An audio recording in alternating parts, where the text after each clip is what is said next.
Hi, everyone, and welcome back to the Spirit Daughter podcast. I am Jill Winterstein, aka Spirit Daughter, and today I am talking to somebody who you probably know, probably have heard, probably have listened to, and that is Becca Tobin from the Lady Gang.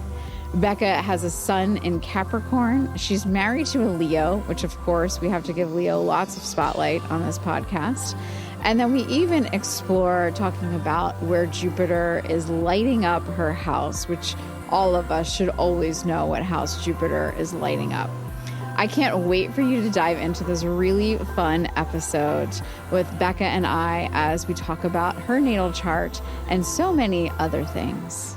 Welcome, Becca. Welcome to the Spirit Daughter podcast. I'm so happy to have you on. I feel like you're one of my podcast mentors in a way, because I've was on your podcast. I don't even know when that was, 2018? I was trying to remember, and I think that you're probably right. It was definitely pre-pandemic. And, we launched end of 2015. So yeah, 17, 18 maybe. Wow. Yeah. That's a long time ago. You were here in LA. For sure. You didn't have a kid. I didn't. Although I think I started my journey to get my kid in 2018, and it just took that many years to get him earthside. But yes. I think we talked about it, and we even did, you had asked me about the astrology around that, I think, at some point. We had talked about it. Yeah. It could have been. I mean, it could have been. I would actually love to go back and listen, because I could have been pregnant with one of my, because I think that timing, if I was asking you about a potential due date, it could have been one of those, early pregnancy conversations. I'll go back and listen. That'll be interesting. Yeah. Yeah. It could be an interesting, I can't even remember. It was so long ago. I feel like anything before the pandemic was did that happen? I know. I feel the same way. It's very surreal that we went through that. And I live in Austin, Texas now, and every winter we have an ice storm of some kind in January or February, and everything shuts down. And we had 3 days stuck at home. And I thought, I have so much compassion for anyone with children, young children during the pandemic, because I had 100th of that level, and I was losing my mind. It was day 3, and I felt like I was having COVID PTSD. I was like, should I pour a cocktail? It's 2 p.m. My husband's it's only been 3 days. Well, that's why I always joke, speaking of the snow, when you're on a ski vacation, it's the only time that it's appropriate to have a Bloody Mary at 9 a.m. Because you drop your kids off at ski school and you're okay, this is what everybody's doing. Agreed. It's just part of the culture. I also have to do it before I get on a chairlift, because I'm so afraid of heights that I have one mandatory, usually it's a shot of something. And then that gets me the courage to, get on that chairlift. Yeah. I got married at the very top of Mammoth Mountain. Wow. In 2018, I think shortly after I was on your podcast. Yeah. Because you had no babies yet. I think you were. Yeah. So and we had all of our guests take the gondola all the way up to the top of the mountain. That's cool.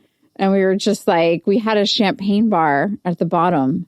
And we were here's your glass of champagne. Get on this gondola and go to the top of the mountain. What time of year was it? It was May. It was Memorial Day. I bet it was beautiful. There was a blizzard. What? Yeah. Oh, no. During the wedding. Yeah. Yeah. So we made everybody take the gondola. They somehow let us run it. There was a couple moments where they were you can't get to the top. We have to shut the gondola. But we made everybody, you couldn't see out. It was a snow globe. And so that's the running joke, that we made all of our friends get in this snow globe to nowhere. I'm sure you have gorgeous pictures though. They're really cool pictures. There's one of my husband and I at the very top of Mammoth next to the Mammoth sign. And it's you can barely see us, but it's this cool, beautiful shot, because we're in this whiteout, and you can see our faint silhouettes, and then the post at the top of Mammoth. Anyway, Pharisee. Wow. You would have definitely needed some shots to come to our wedding. Probably a If you're couple. scared of heights. Yes. But anyway, about you. Here we are. Here we are talking about mountains. How much do you know about your chart, your natal chart? I'm so into this stuff, but as a novice, like I'm the person that very broad strokes, I knew when my son was born February 16th, but his due date was actually in Pisces. Like it was later. And I knew enough to know I didn't want a Pisces boy. Interesting. So you'd rather have an Aquarian boy. Well, you know what? I know it was kind of a lose-lose. No offense to anybody out there. But I had such bad experiences working with Pisces men. Interesting. And it was just a really challenging sign for me because I am a Capricorn and I like order and I like timelines and deadlines and I follow them. And Pisces, and I'm a Pisces rising, which is strange. Pisces rising. Maybe it's a little triggering for me. I don't know.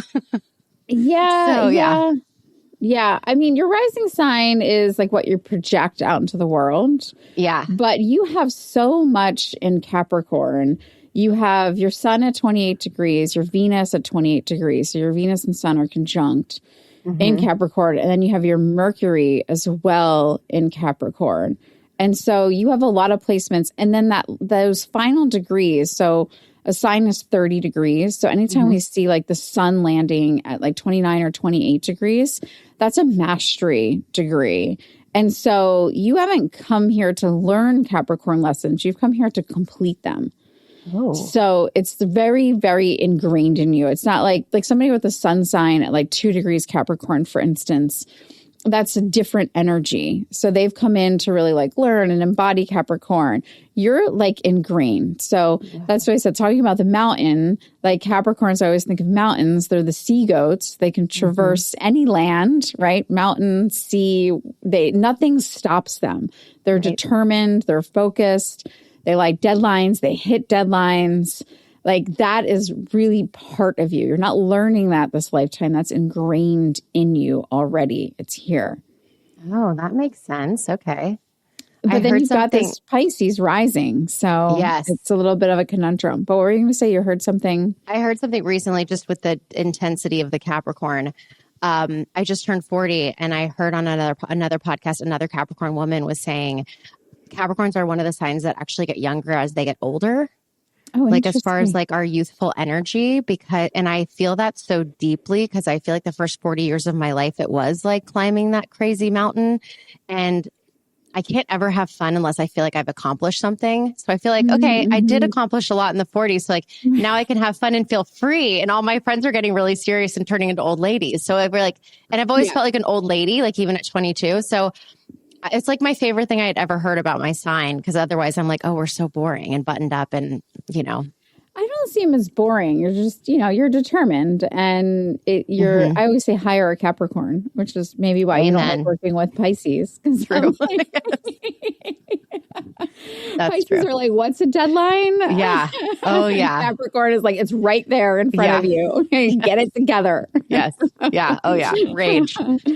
But yeah, you have all of this in Capricorn in your 11th house, which is the house of community, of the collective. And so, Capricorn's a builder. It's building energy. You're here to build something sustainable, something long lasting. You're not here for just like quick hits of success. Like you're trying to build an empire. You're trying to build something that will stand the test of time, that will be your legacy long after you're gone.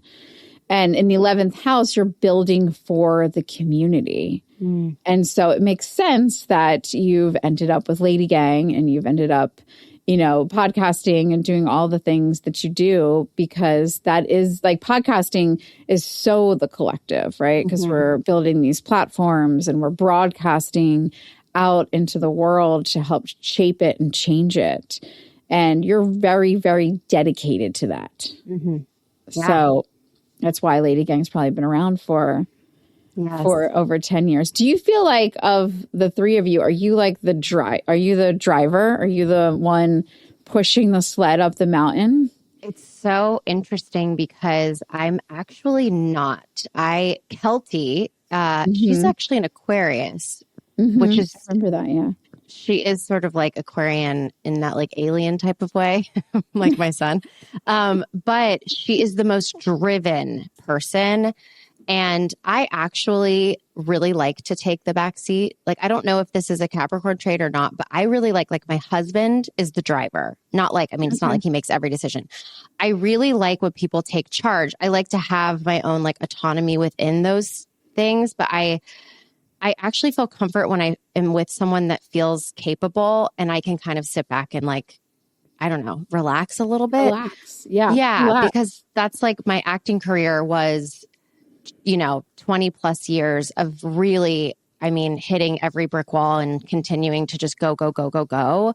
And it was really, by the time Lady Gang came along, I was 30 and I think I was ready for that break. Like I don't have control issues, which is probably a good thing, but I really do like to be in the back seat sometimes. Yeah. Yeah. And I don't really see a lot of Capricorns with control issues per se. That actually shows up more with a lot of Virgo placements. Oh. Because I think like control issues actually come out of insecurity. And this isn't to say all Virgos are insecure, but a lot of Virgos struggle with insecurity, perfectionism, self-worth, those kinds of things. And I always feel like that's more of the driver of like, I need to control every little thing to make sure it's perfect. And then therefore I'm perfect. Right. That doesn't necessarily show up in Capricorn, especially Capricorn at 28 degrees. Because like I said, it's like you've come in like knowing this stuff already. These energies, you're here to complete these lessons, not start them. And so it makes sense that you're like, I don't need to control everything. I want people around me who make good decisions and know what they're doing. Yeah. Capable. It's hot. Capable. Yes. I would say my guess would be you have low tolerance for people who are not capable. Yeah. But it serves you well to be surrounded. Again, that's that community field, the 11th house, by capable people who can take the lead and you can trust them so that you can relax. Yeah. But I don't see with all this Capricorn just giving the reins over to anybody. Like, no, they have to prove to be that they are capable. And I love when someone's smarter than me. I love when somebody I really feel secure. Not, again, like my husband, we definitely have our strengths and I'm certainly smarter than him in certain areas. But I really love when he knows more about a topic or a thing, or he's done more research so that I can just trust and sit back but yeah, I don't do that with everybody. If I'm around someone who I think is not competent, I do start to try to take control just because it's my nature. Yeah. Well, I think you just like order and you just want structure. And that's Capricorn like structure. And as long as they can trust that the structure is going to be there and in place, then they can relax. And whether they create, I actually have a theory that Capricorns would rather not be the ones in control. They'd rather kind of delegate and to people who can set up things and create the order. And then they can kind of like relax within the container. And that container is what allows them to relax in the first place. That makes sense because I've always been like, God, am I just like the laziest Capricorn ever? I'm always just looking for ways to relax. You're like, who can I outsource this to? Yeah. I'm like, I'm tired. I'm so tired.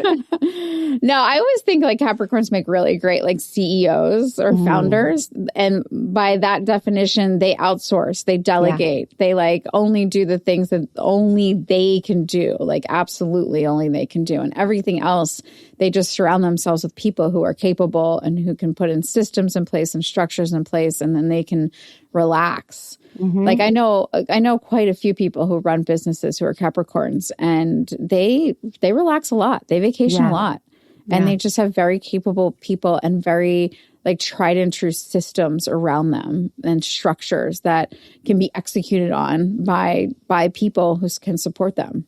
Yeah, that makes sense. Yeah. And then there's that Pisces rising in you that is, I would venture to guess, has created a conundrum in areas of your life because your rising is like what you project outward. So it's what people meet. When they first meet you, they're going to meet your Pisces side. And so with Pisces rising, Pisces are, that's a softer sign. That's not as structured, that's opening, that's more receptive. A lot of times people with a Pisces rising, people meet you and they just are like, I'm going to tell you my entire life. Here you go.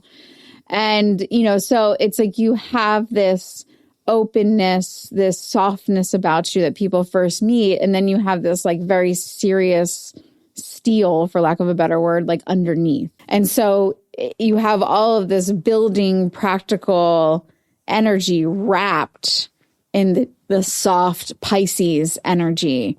And I don't know, have you felt like it's like created sort of a push or pull or tension in your life, especially like earlier on?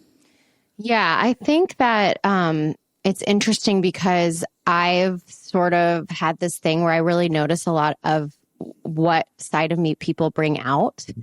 And I've noticed that the people that I am around, that I love to be around, are the ones that I really am that kind of Pisces, like, you know, freer and more creative and not so like, not uptight, but just I can kind of like let things go and be more creative and like live in a little bit more of a fun space. But if I'm meeting people that I very quickly can just present as Capricorn too, because I think that the feedback sometimes is I'm a little bit reserved and a little bit like standoffish. But I think that that's something I kind of like tap into the Capricorn when I don't actually want to be myself with somebody too.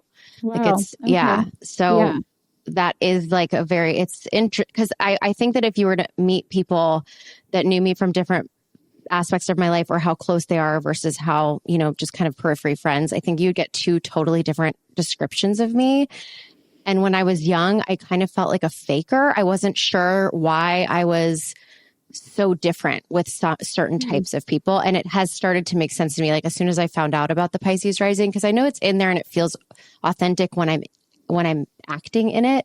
And so does the other. So yeah, that's sort of what I've just kind of gathered. Yeah. Yeah, that makes sense. Because it's a very different energy. Like Pisces and Capricorn, like you were saying, I don't like Pisces. Not everyone gets my Pisces energy. It's not. Yeah, exactly. It's a very different energy than Capricorn because, you know, Pisces is like flowing and like, what is schedules and what are plans and everything is boundless and no borders. And Capricorn is like, no, there's borders, there's schedules, there's deadlines, there's containers around everything. And so it is a very different energy. And then you have your moon in Taurus. So, you know, looking at your big three. And your moon in Taurus works really well with the Capricorn energy. Taurus is another earth sign. I always think of Taurus, though, more like baby earth, where it's like just kind of learning its earthliness and its grounding.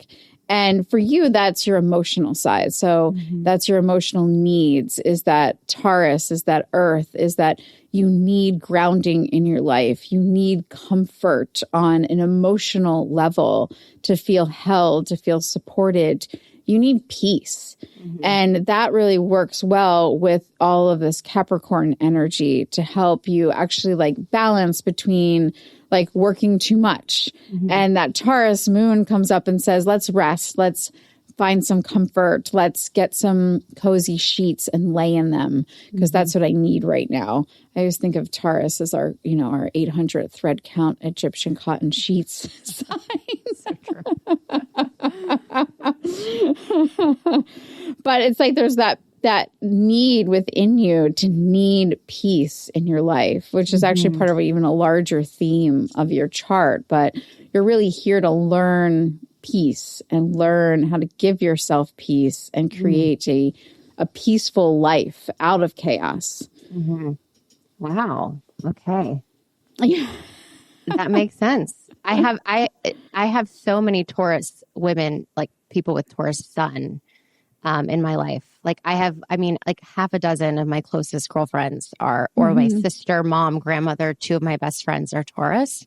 Yeah. So I wonder if that's like why we get along so well. It could be, yeah. I mean, your moon sign is, you know, that's your emotional needs. That's what you need to feel fulfilled in life. That's like the raw, vulnerable part of you.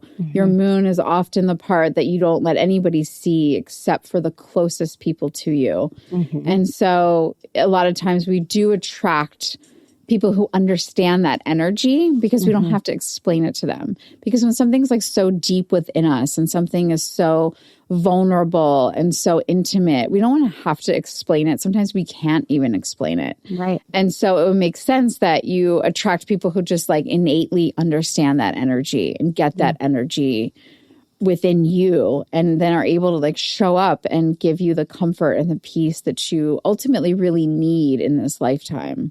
Wow. Okay. Yeah. And your moon is right next to your north node in Taurus. Are you familiar with the nodes? No, I've heard of it, but I don't know anything about it. So hold on for a second. Let me just adjust your cord. Oh, do you hate my cord? I don't like the cord. I want it nice and straight. I know. There we go. All right. The headphones are You. I know, right? Get back into the nodes. Back to the nodes. Back to the nodes. I know. Anyway, the chart reading is the easy part. The podcasting. No, I know. It'll remain the hardest part. I promise. Great. But that's why you have wonderful people around you, so you don't have to think about it. I know. I surrounded myself by tons of people. So Smart. That's my Leo. Are you a my Capricorn? Leo-ness. Oh, okay. I'm a Leo. My husband's a Leo. Oh, So interesting. you surround yourself with people. What were you saying about it?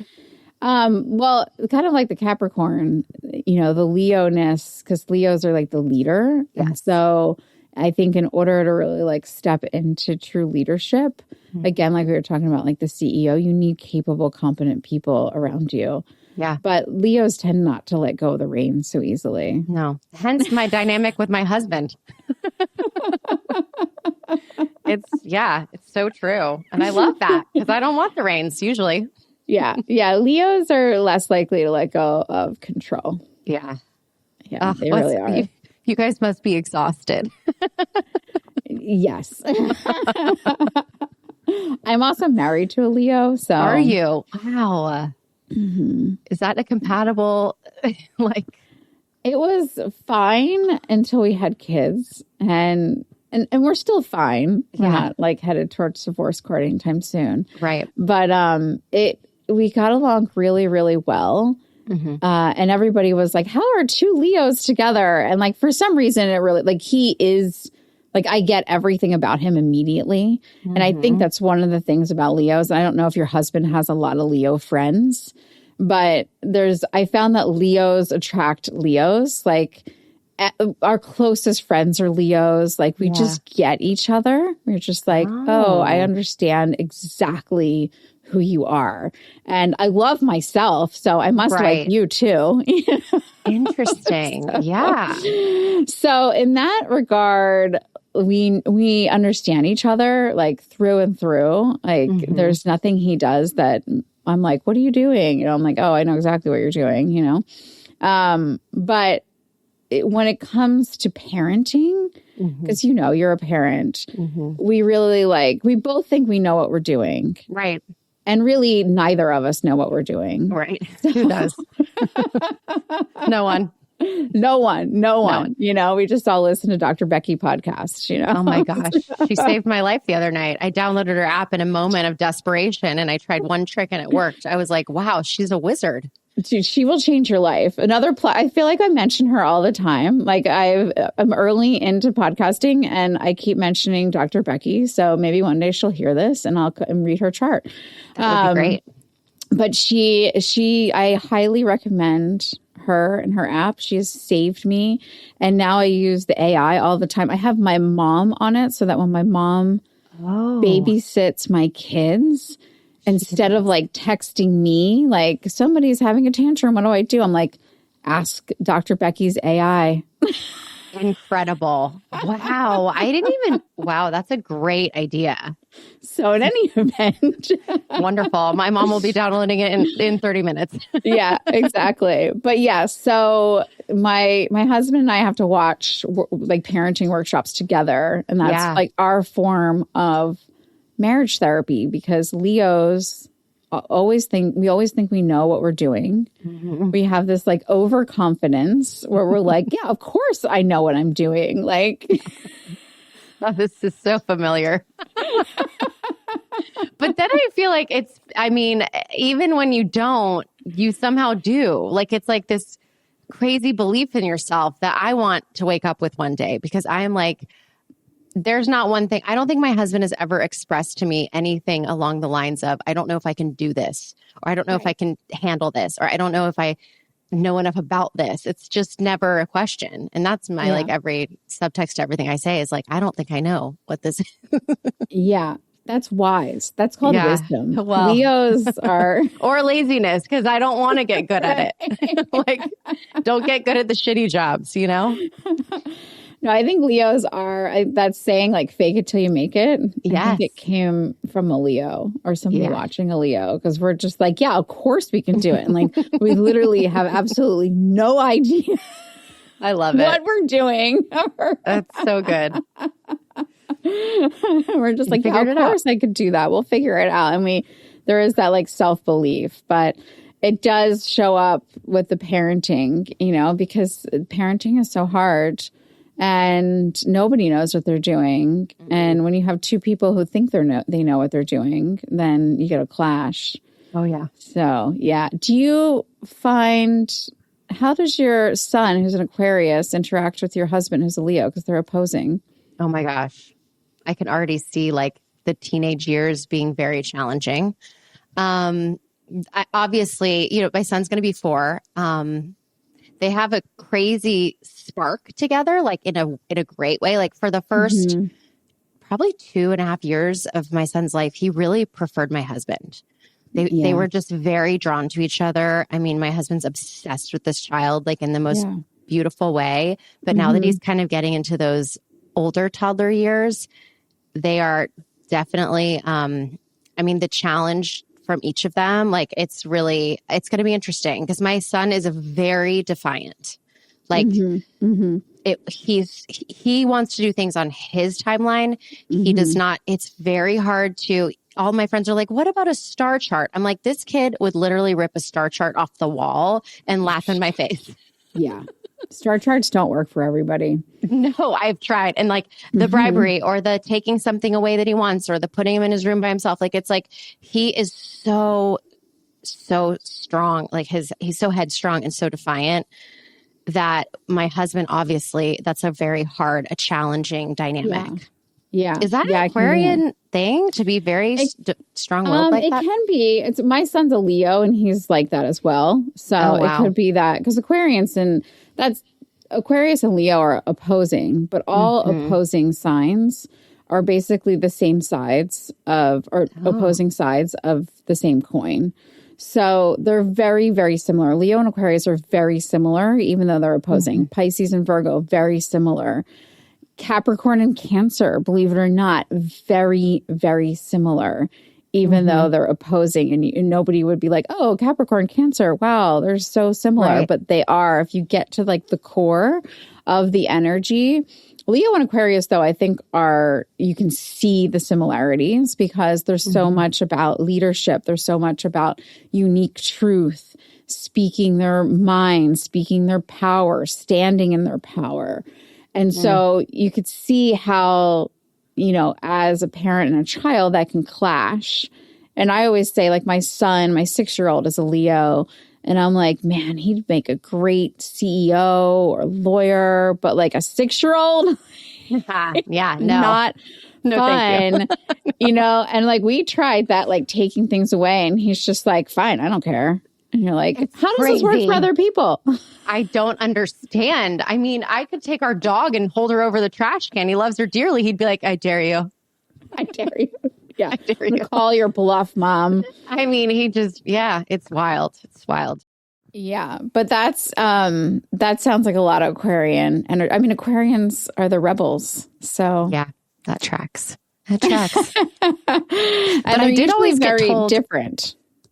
Yeah, I did get told, like, when I was single in my 20s, it was kind of like never date an Aquarian man. Like the Aquarius men are just like notoriously horrible to date. And I don't think I ever did. I mean, it was one brief thing with one, but to me, he felt very alien-like. Like I was kind of like, couldn't really get through. Like I was like hard to penetrate, like on a emotional, mental level with him. I don't know if that's common, but What's wrong with the Aquarius man? Well, I don't think there's anything necessarily like wrong with them. I just think Aquarius is the sign of the future. And so they think very differently than most of us. Okay. And they think in like a more progressed view.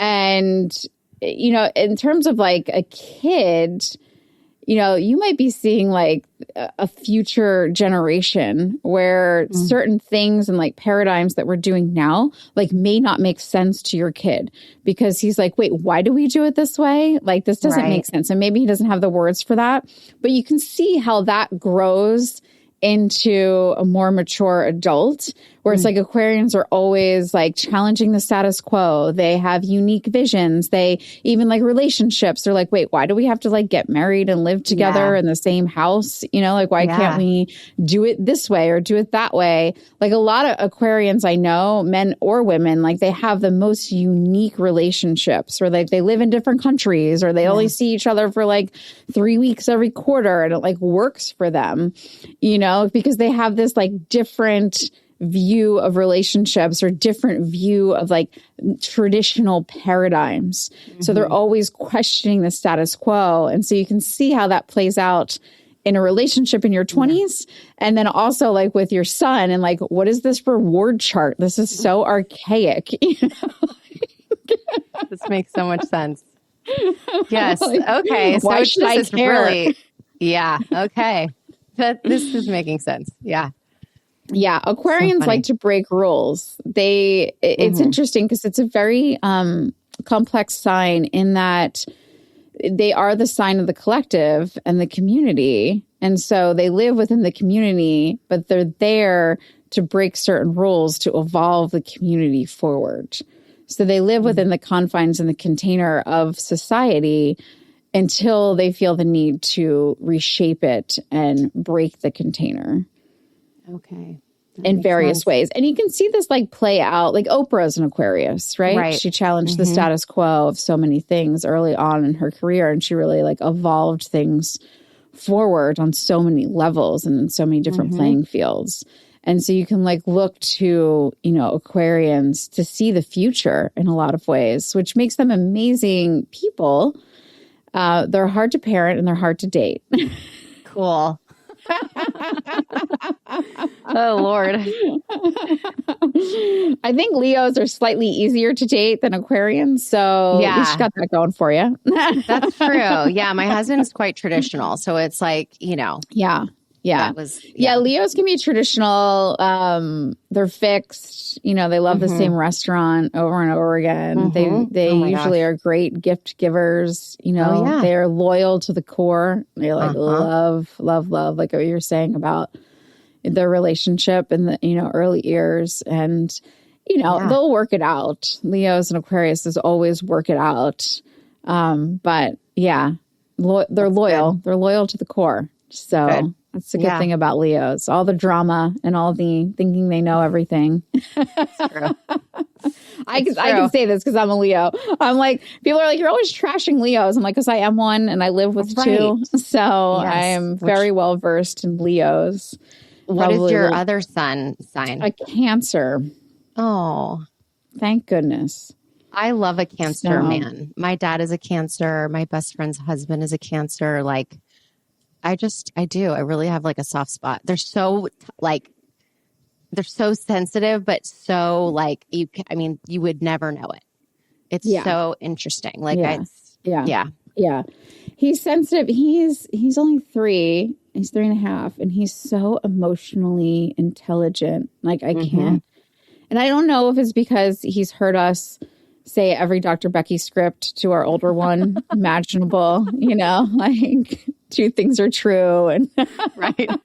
I know you don't want to eat your pancakes and we have to have breakfast before, you know, go play. Oh, God. All that. So we really had to do that a lot with our Leo son, who's the older one, and who is, you know, on that defiant edge. And we've had to learn how to, you know, connect and be the authority and all that. So I don't know if he's like heard us over and over again, but he's like so emotionally intelligent. Like he'll have like a little tantrum as 3-year-olds do, and he'll like throw his plate across or something. I'll be like, you know, Kai, like what's going on? He's like, I did that because I'm sad because so-and-so wouldn't play with me today at school. Oh. And I just feel really sad and I don't know what to do with all these sad feelings.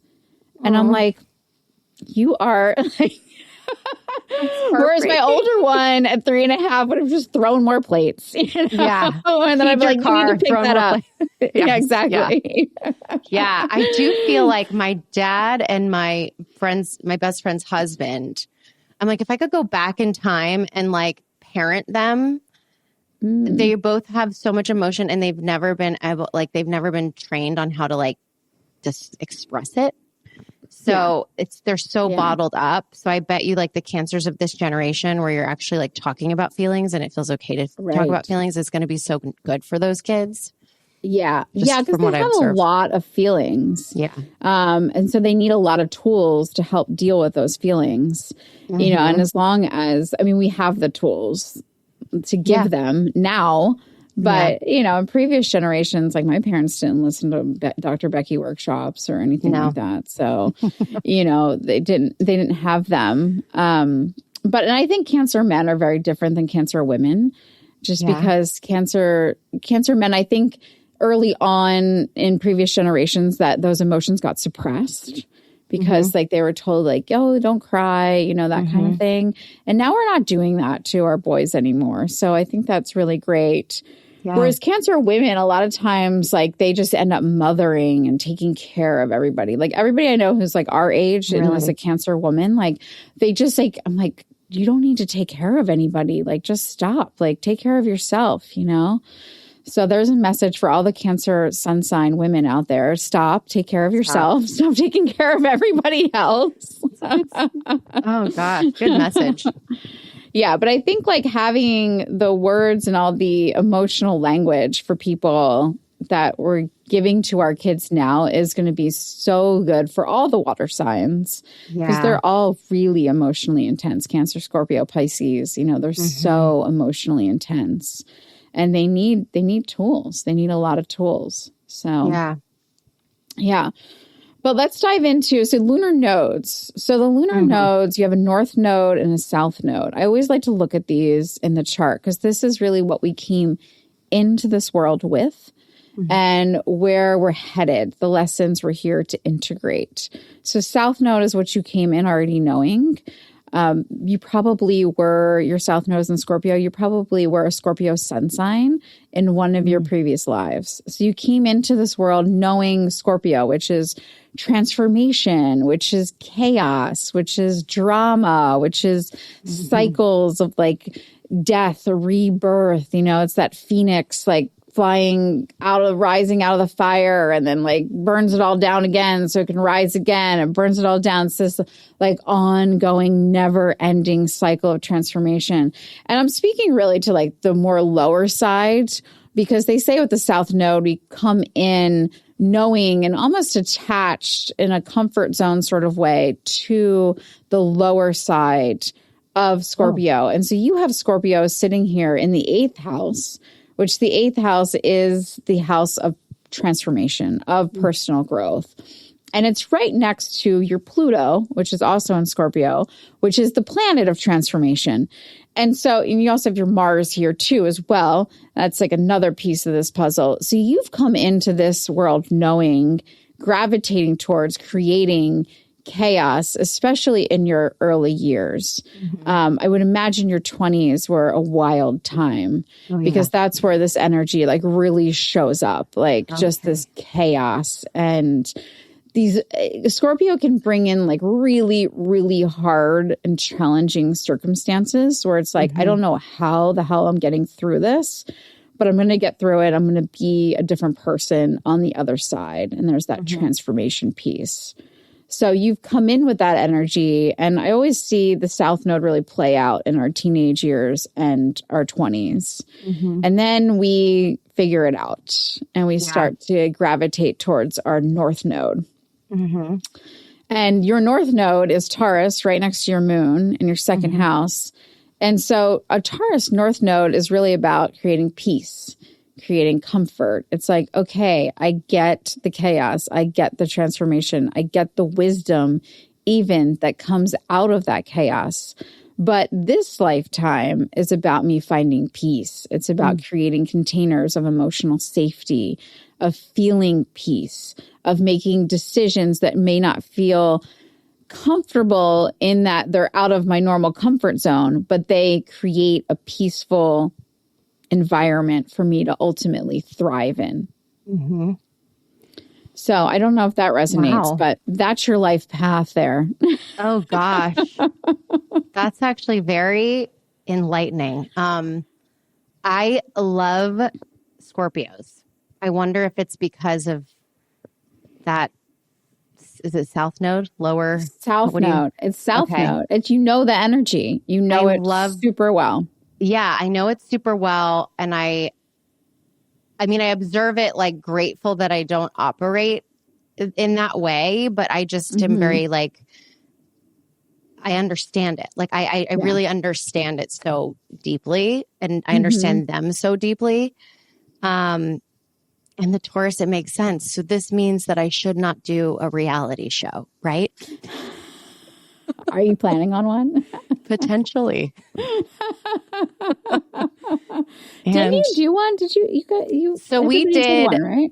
We turned the podcast into like a talk series for E. Oh, that's so right. there were like elements. Yeah. And there were like elements of like unscripted and all that. But this would kind of be chaotic. Like it would be, you know, like that you can picture like what that kind of reality thing would be. Yeah. So I'm like, would they be like in your house? Like a, wow. Okay.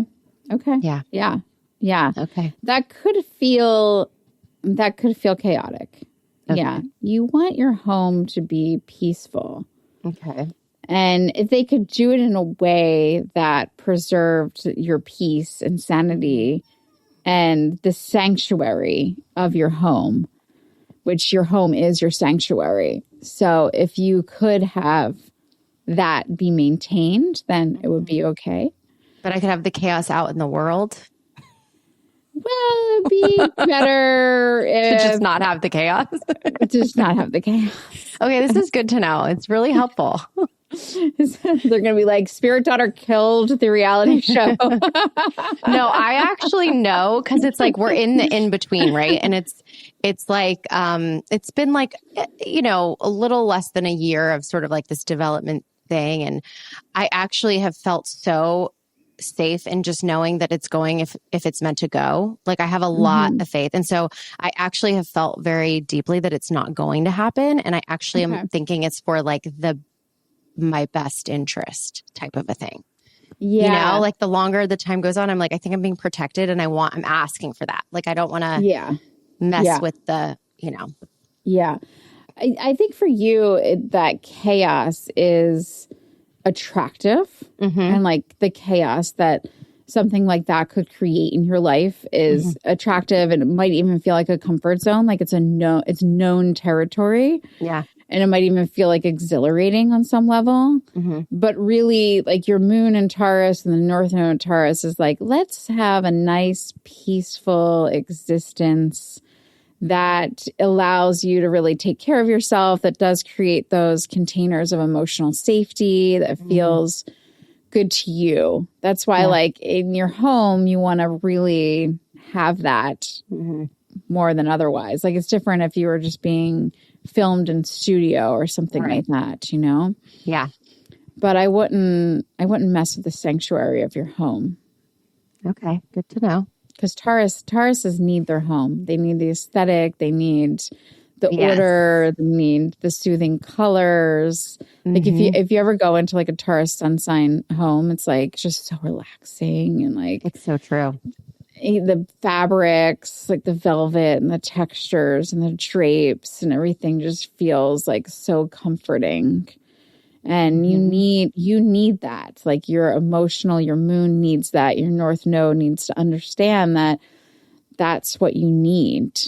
And even though that chaos can feel exciting and attractive.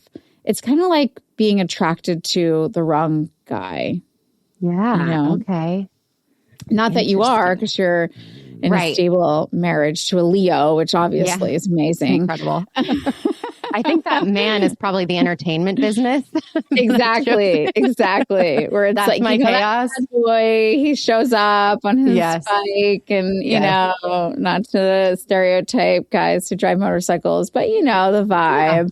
Yeah, this is making sense. Yeah, that is. And actually, I think about that all the time. I'm like, I'm really grateful that that I chose solid in my relationship, and then kind of everything else in my life has been super, not chaotic, for sure, moments of chaos, but like unpredictable. There's literally no sitting back and, you know, everything is very unexpected and you can't plan. And it's like, loves you one day, hates you the other. Like, I'm really happy I didn't do that with my relationship. And I just chose to do that with my career.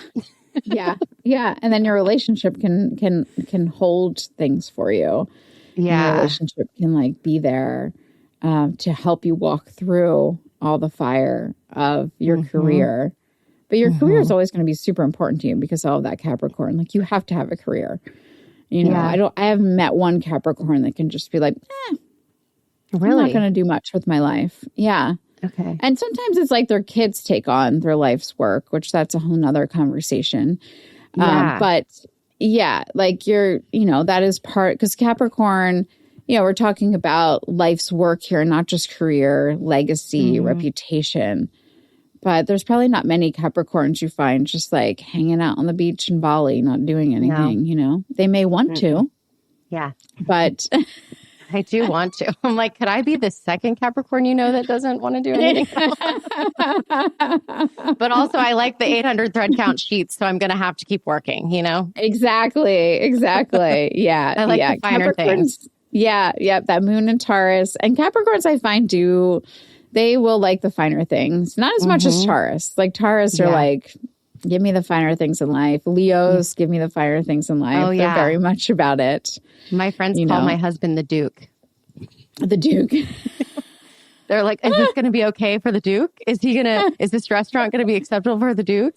I'm like, oh my God, it really is. I'm like, it's crazy. Like, you grew up in like rural Georgia, and it's as if you came into this world like, just the expectations and the standards are quite high. He's never an asshole about it, but he's just like, he'll be like, I don't eat cold food. Like, he won't eat a cold sandwich. And I say to him, well, what is your problem? He's like, well, if I know that something can be better hot, I'm not going to settle for the thing that's not at its peak, like, deliciousness. I'm like, and meanwhile, I'm eating a cold sandwich that's 4 days old over the sink. And it's just, we could not be more opposite. So yeah, it makes sense that you guys do like the finer things. Yeah. Well, Capricorn can be more utilitarian, I find. Totally. Where they're like, let's just get it done. I'm hungry. I need to eat. I'll eat the cold ham and cheese sandwich. It's fine. Yes. Yes. I eat to live, and he lives to eat. Yes. Yeah. Leos love a good restaurant, especially, I don't know if you know if his Venus is in Leo, but a lot of times it is. If the sun signs in Leo, usually Venus is in Leo as well. Venus travels close to the sun, or it'll be in like Cancer or Virgo. But the Venus Leos, I find like they really dig into the luxury. They really dig into the finer restaurants. I'm sure and they're he fixed is about it. Yes. And there's a fixedness to it. Where, like, my husband, for instance, he loves the finest restaurants, and he has found the 3 he likes, you know, in LA, which obviously is no shortage of restaurants. And he's just like, nope, these are my restaurants. This is which where I'm ones? going. I'm so curious. We live in Venice, so we love like Charcoal, Scopa. Oh, I There's a love new Scopa. one called Simon. Yeah, you love Scopa. Yeah, everybody loves Scopa. Scopa's so good. That's so anyway, funny. Give our now people know where to find me because we literally only eat at you have a good chance of bumping into you. Good chance of bumping into me. Yeah, exactly. Yes. So funny. But that's what happens when you have 2 Leos together who like good food. They end up at the same restaurants just over and over and over You're again. loyal customers. We're loyal customers. We're loyal customers. Everybody knows who we are. Like, not because they know Spirit Daughter or anything. They're just like, oh, there's Jill. Like, It's my husband too. When we first started dating, we would go out. He was living in Atlanta at the time, and we'd go to his favorite restaurants. And it was like he was a regular. He like worked there. It was wild. Yeah. They all know his name. They all know his order. Yeah. And I'm just I'm just not a creature of habit like that. It's just so funny. It's such a Leo trait. I feel like it's the thing they don't talk about with Leos, which I mean, it's not like the deepest trait. Like, oh, Leos love great restaurants. We go to the same ones over and over. But specific. It's very specific. I think it's interesting. That's how my husband is too. He like knows the bartender and they know his order. And he walks in and they're like, we know exactly what you're going to drink. You know, it's crazy. So cute. Does he get into astrology, or were you like his gateway into it? Like, how does he feel about it? He's into it. He's gotten more into it with me, obviously. He was not into it when I met him. He is a software engineer, so he's very analytical. And he believes it more now. I think especially like with kids and like there's things with kids that happen. Like my son, for instance, on his first birthday, he's a Leo, and it was the pandemic. So this was, 2020 was his first birthday. And so we had a very small gathering. Most people wore masks. And we were like on the perimeters of the yard. Everybody had so much space in between them at that time. And we set up one of those like pike ladders in the middle just for, to play on. And he climbs up to the top of the pike ladder and he just waves to everybody in the yard, like he's waving to his, subjects or something, and he's one. And it's like, you can't make that up. You can't make that up. You really can't. That's so funny. Oh my gosh. That's really funny. That's a Leo. That's a Leo kid. So I think it's interesting when you know the signs and you understand them and you see it play out in kids and you're like, yeah, there's something to this. Yes. Like this is not just like, oh, we're making this up. You're like, oh no, there's some patterns here that you can't deny. So I think that's helped my husband learn about it a little bit more. And then I also really look at the collective astrology. And so that's where you really start to understand astrology and how it works. So like, for instance, I always look at Jupiter, like where's Jupiter in the sky right now? It's in Cancer. And like, where in your chart is it transiting? And like, how is that affecting you? So like you, for instance, it's transiting your fifth house.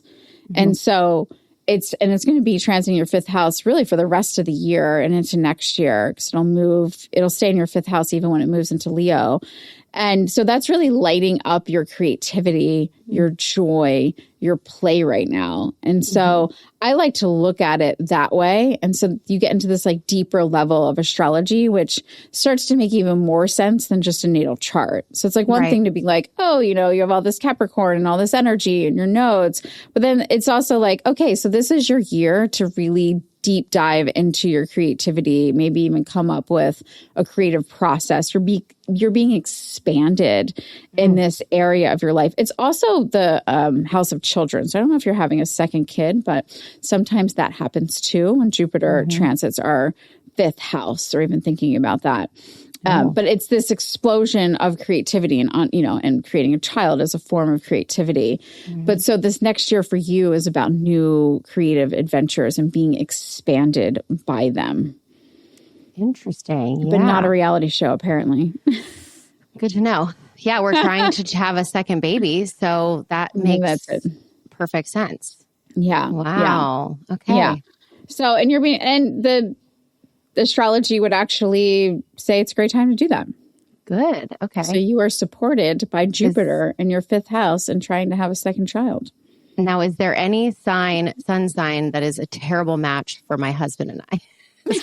Or for my son, the Aquarius? I would actually look more into that because the siblings, that's where it gets really interesting. I mean, you already have Leo and Aquarius, which is... and where are we? Because you always think about like 9 months. I remember doing this with my kids. So we were always like, okay, if I got pregnant right now, what would I have? You know? I think for you, like a Taurus child would be really nice. Okay. Yeah. Because that would work well with your Capricorn. And Taurus and Aquarius can butt heads sometimes. That's the only thing. But you'd have kind of like me, where I have my Leo, who's super fiery and defiant. And then I have my Cancer, who's also a boy, but it's just like, we're always like, wow, like he just did that. We asked him to do something and he just did it. Like, imagine that. Wow. That could be nice too, a Cancer. I would think like one of the feminine signs, but you might want to stay away from Scorpio. That would probably be the one sign I would be like, I would work for you. Scorpio and Aquarius, Scorpio and Leo can be hard, can be challenging. Okay. Yeah, really challenging. Great. Especially Scorpio and Aquarius. Like they're, you can make anything work. Like I never say, it's not that it would be like the end of the world if you call me and you're like, oh my gosh, we're having a Scorpio. Right. It's going to be fine. Yeah. A Sagittarius would be really nice. Okay. Yeah. A Sagittarius would be really nice. Because the Sagittarius understands the Aquarian loving freedom. Yeah. Is your sun Sagittarius rising? Yeah. But yeah, Sagittarius could be great. Capricorn, you know that.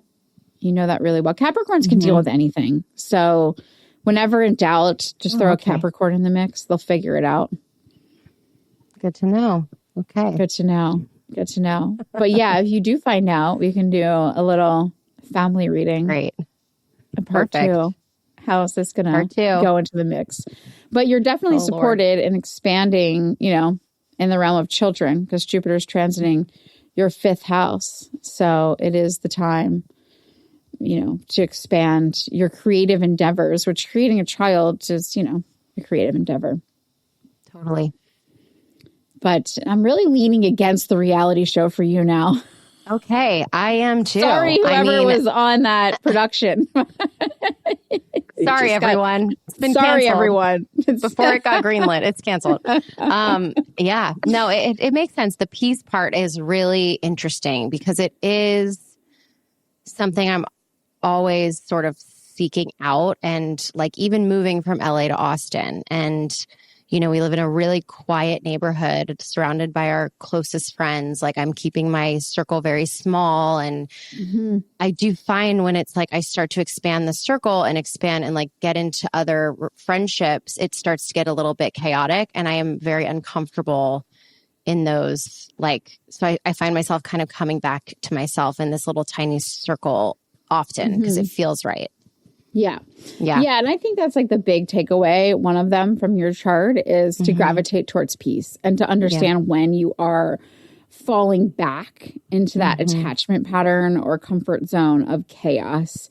Again, like that equivalent of like dating the wrong guy that you know what's going to happen. He's going to break your heart. He's going to run off with somebody else or, this thing or that thing, and it's like understanding that like that is attractive to you and it's not the right thing for you in this lifetime. And so always gravitating towards and creating peace in your life and harmony and knowing that that is the container that ultimately will help you really grow and bloom in this lifetime. And so whenever you have a decision you need to make, whatever it is, the question is, will this create chaos or feel chaotic in my life, or will this create peace in my life, feel peaceful? And so for you, that's a big thing. And then, focusing on creativity this next year, creative projects, creating a new energy in this world, all those forms, that's going to be where your biggest expansion is for the rest of this year and even into 2027. Wow. Okay. So this is a big transit for you.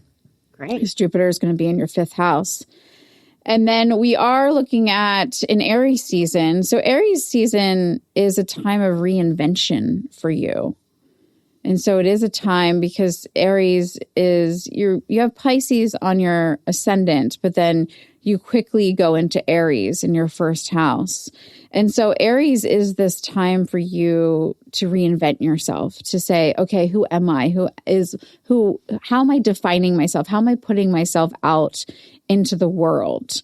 And so this period of like March into April is this amazing time for you to journal, to think about like, okay, who am I?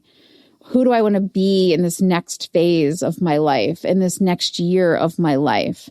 It's the equivalent of a solar return for you, but not your birthday. It's, whenever we see the sun transit through our first house like this, which for you is an Aries season, we say, okay, who am I this year? Who do I want to be? Who do I want to become? And so I would say do some practices around journaling, maybe not every day, but maybe on the new moon, maybe the full moon. Who am I? Who am I becoming? What am I releasing? Who do I no longer want to be?